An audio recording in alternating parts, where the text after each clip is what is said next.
Бал құрты. Апам біздің бақшабызда матур бір гүл өстірді. Ол гүл ап-ақ шәшәк атты, бик матур түске кірді. Апам лагерға кеткәч мен шуны үзәргә булдым. Алам дейіп, гүлгә таба тиз генә қолым суздым.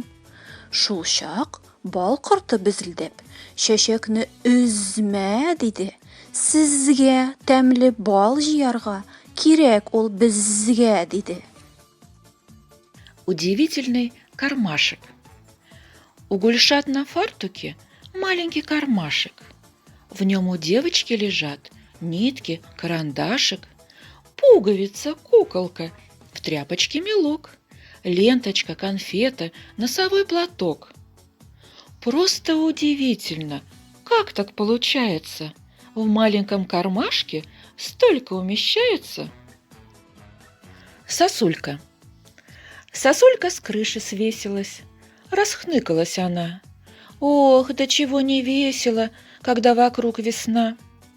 Она грустила, плакала, а во дворе внизу, смеясь, звенели капельки и пели про весну. Грибы. С корзинкой иду по тропинке лесной. Грибы словно в прятки играют со мной. Но в этой игре хорошо я вожу, их даже в траве все равно нахожу. Но если же мне мухомор попадется, то место в корзинке ему не найдется. Закаляюсь. Я готова закаляться, если можно, целый день. Но зарядкой заниматься по утрам бывает лень. И водой не обливаюсь. Я попробовала. Изнутри я закаляюсь, ем любимый мой пломбир.